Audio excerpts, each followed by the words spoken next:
আচ্ছা, তোমাদের বলেছিলাম যে এরপরে দশম শ্রেণীতে ভেদ বা ভ্যারিয়েশন পড়াবো।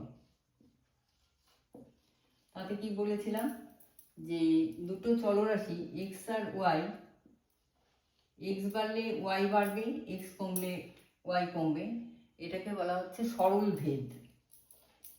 সরল ভেদ একে লেখা হবে এক্স সমান কে ওয়াই। এই কে কে বলা হচ্ছে ভেদ ধ্রুবক। ভেদ ধ্রুবক অর্থাৎ কনস্ট্যান্ট অফ ভেরিয়েশন।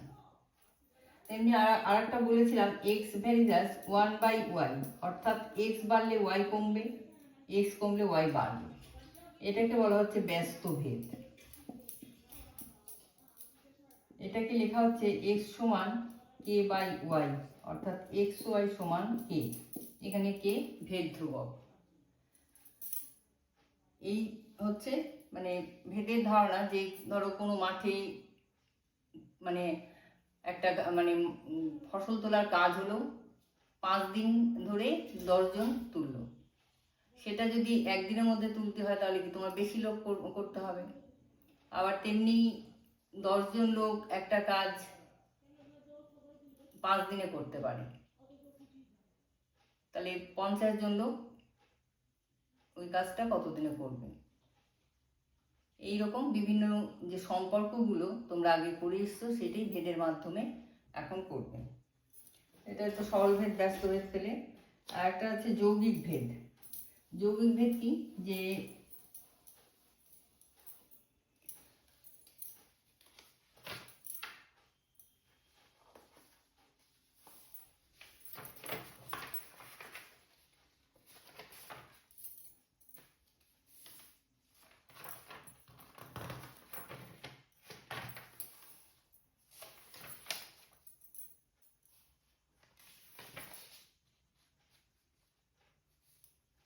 বলছে একটা চলরাশি যদি একাধিক চলরাশির সাথে গুণফলে সরল ভেদে থাকে, তাহলে এটাকে বলা হচ্ছে যৌগিক ভেদ।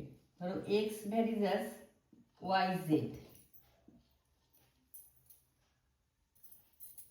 একে বলা হচ্ছে যৌগিক ভেদ। এই ভেদকে বলা হচ্ছে যৌগিক ভেদ। যে একটা চলরাশি যদি একাধিক চলরাশি গুণফলের সাথে সরল ভেদে থাকে, তখন এই প্রথম চলরাশি এদের সাথে যৌগিক ভেদে আছে। এবার যৌগিক ভেদের একটা উপপাদ্য কি, যে এক্স ওয়াই যে তিনটে চলরাশি এমন আছে যে এক্স ভ্যারিজাস ওয়াই যখন জেড ধ্রুবক, আবার এক্স ভ্যারিজাস জেড যখন ওয়াই ধ্রুবক, তাহলে এক্স ভ্যারিজাস ওয়াই জেড যখন দুটোই মানে চলরাশি হবে। এটা হচ্ছে উপপাদ্য। এবার এখানে কতগুলো প্রপার্টিজ আছে সেগুলো, যেমন কি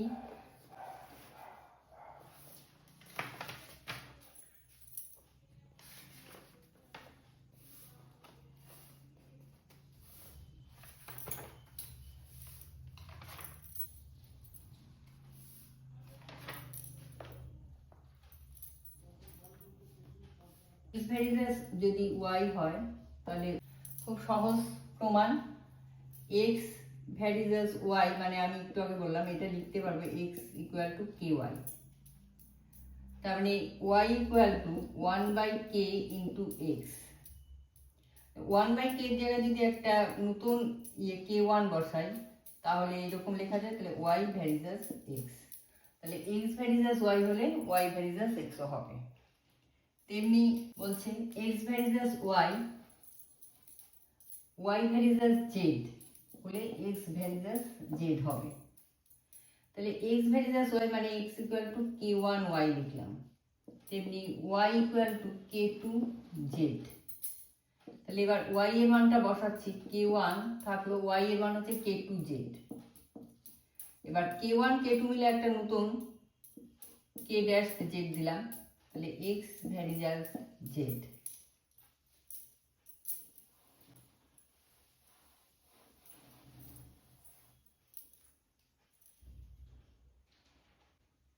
এবার বলেছে এক্স ভ্যারিজাস ওয়াই হলে X plus Y varies as X minus Y হবে।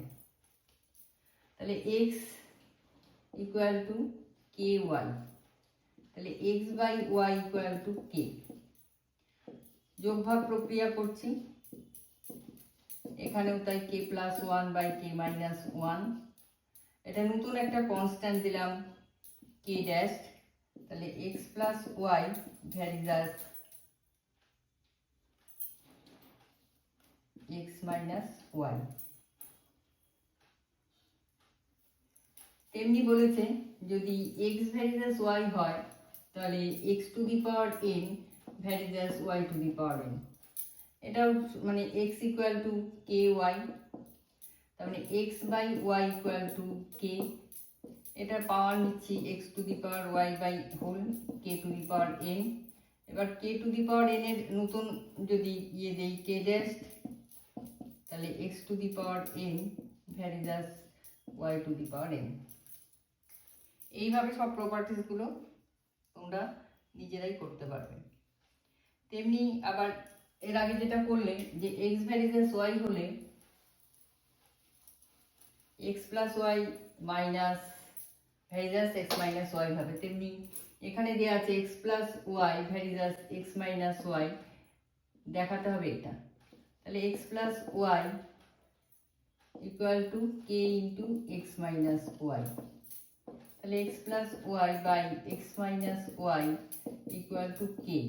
আবার যোগভাগ প্রক্রিয়া করছি, তাহলে two X by two Y সমান K plus one by K minus one, নতুন কনস্ট্যান্ট কে ড্যাশ দিলে X varies as Y.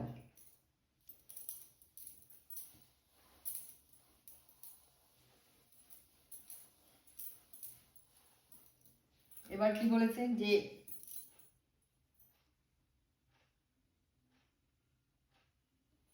X varies as Y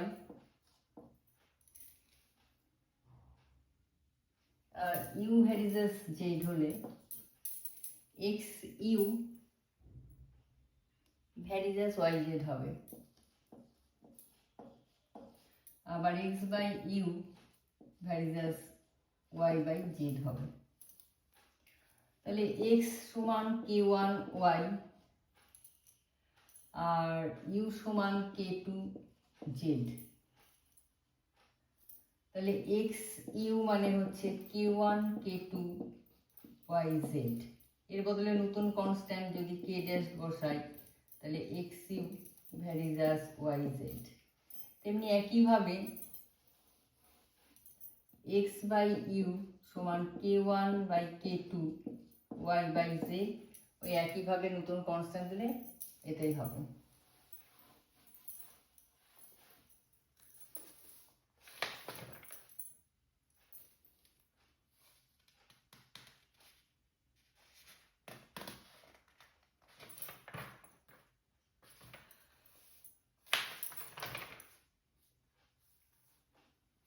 এরপরের দিন এই অঙ্কগুলো সব করিয়ে দেবো।